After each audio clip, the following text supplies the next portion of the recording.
Un cas concret de schéma répétitif. En fait, la question est toujours, très souvent, qu'est-ce que j'ai besoin de vivre pour avancer?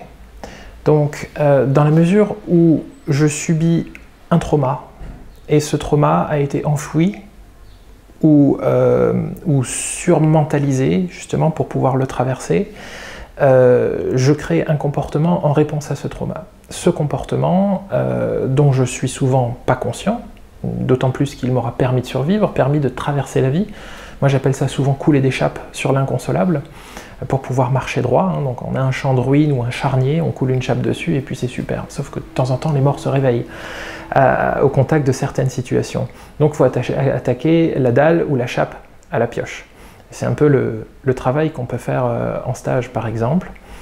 Et ce comportement, vu qu'il est monolithique, puisqu'il répond à une problématique et que finalement, bah tiens, j'ai vécu une problématique, j'ai vécu un trauma, j'ai vécu une blessure dans mon enfance ou mon adolescence, le comportement que j'incarne maintenant m'a permis de le traverser, du coup ça devient mon outil de prédilection. Sauf que cet outil de prédilection, il va restreindre le champ des expériences puisque je vais répondre de manière stéréotypée à toute une variété de traumas.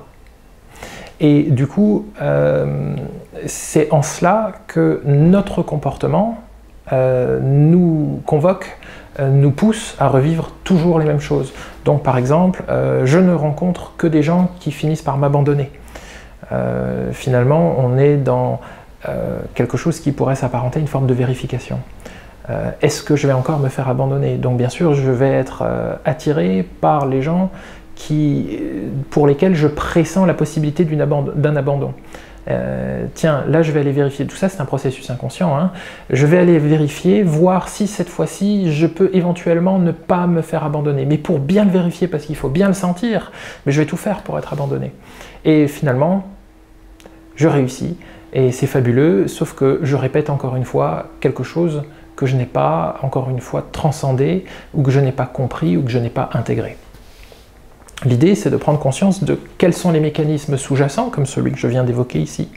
Pareil avec les comportements alimentaires, il peut arriver qu'on ait un comportement alimentaire qui consiste à étouffer ses émotions, à remplir un vide. L'idée, c'est de comprendre d'où vient le vide, quelle est la nature du vide. On se rend compte, quand on va vraiment au fond de cette considération-là, par exemple à travers la méditation, que le vide est plein. Plein de nous-mêmes, plein de notre source, plein de cet être qui englobe notre ego, notre identité, qui était là avant nous et qui sera là après nous. Certaines personnes l'appellent âme ou conscience universelle, etc. Mais comme on n'est pas connecté à ça, comme on a coupé le lien avec l'esprit dans notre société, notre culture matérialiste et consumériste, ben ça semble très très vide, vu que le pont n'est pas fait. Donc qu'est-ce qu'on fait? Ce vide, on le remplit avec des rencontres, avec une sexualité abondante, avec des addictions, avec des comportements alimentaires. Et l'idée, c'est, dans le cas d'un comportement alimentaire par exemple, si on devait juste très brièvement survoler le sujet, c'est de se demander, mais qu'est-ce que je suis en train de faire maintenant? Rien que cette question, elle peut absolument tout changer. Quelqu'un qui ouvre son frigo 10 fois par jour ou 15 fois par jour, comme ce fut mon cas par exemple il y a 15 ans, la question qui a tout changé, c'est qu'est-ce que je suis en train de faire? Qu'est-ce que je suis en train de faire? Ok, j'ouvre mon frigo, je bouffe quand même, mais au moins je sais pourquoi je le fais. Dans les gens qui présentent des addictions ou des comportements addictifs par exemple avec l'alcool, ce qui est important, et ça c'est quelque chose de très contestable dans mon approche, ce qui est important, c'est de ne surtout pas arrêter et de ne surtout pas se réfréner.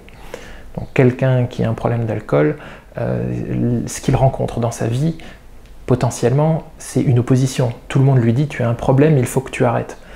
Donc s'il vient me voir et je lui dis « tu as un problème, il faut que tu arrêtes », d'autant plus qu'il veut arrêter, je vais m'inscrire dans la même opposition que tout le monde et puis il va rencontrer exactement le même schéma qui aujourd'hui ne l'aide absolument pas à s'en sortir. C'est d'ailleurs pour ça qu'il consulte. Non, non, il faut vraiment y aller. La question c'est combien de fois? Est-ce que tu peux prendre un engagement dans ta consommation d'alcool qui consiste par exemple, une problématique par exemple dans la dipsomanie, peut-être je bois pas souvent mais par contre dès que je bois c'est jusqu'au coma éthylique. Ok, combien de fois vas-tu le faire encore? Est-ce que tu es en mesure de donner un chiffre? Alors que ce soit 100, 30 ou 3, peu importe. L'idée est de rentrer dans le même processus habituel, mais avec une autre lumière, avec une autre conscience. J'expliquais lors de notre précédent entretien que la conscience guérit tout ce qu'elle touche. La conscience, c'est... même la science a du mal à le définir, mais on pourrait exprimer la conscience comme c'est eux qui vit à travers nous. Cela, cette chose qui est en train d'observer le monde à travers mes yeux, cette chose qui est en train de faire l'expérience de l'univers, de la réalité à travers mon incarnation qui est très courte, si on laisse passer la perception de cette chose-là à travers ce que nous sommes, cette chose, cette lumière universelle, cette conscience universelle, cette intelligence du vivant, j'aime de plus en plus parler de l'intelligence du vivant, dont nous procédons et qui nous habite, ne peut pas laisser les choses avec lesquelles elle est en contact inchangées, ne peut pas laisser les choses mourir.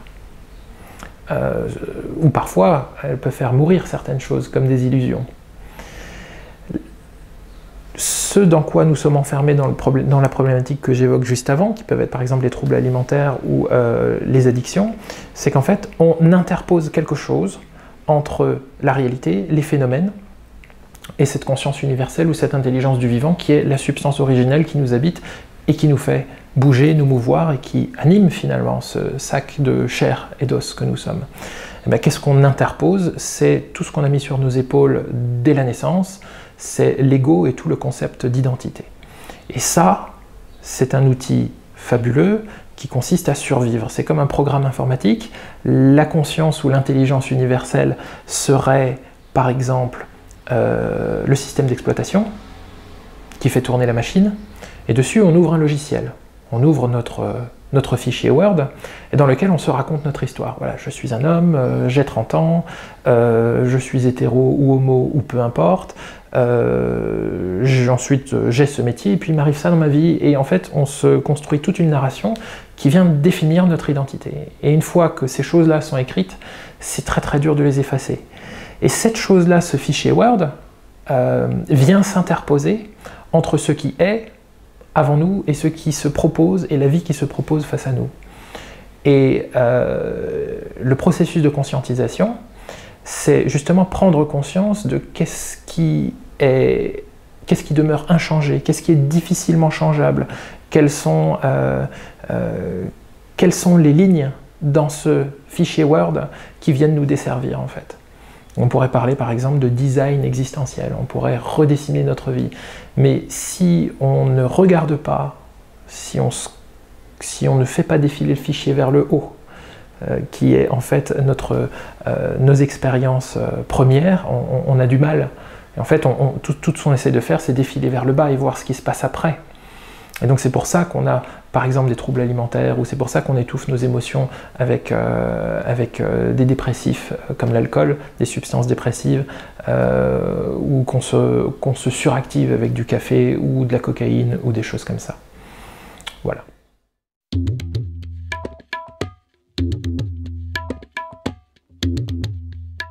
Si tu as aimé cette vidéo, clique sur le pouce levé. Si tu apprécies le contenu de cette chaîne, abonne-toi.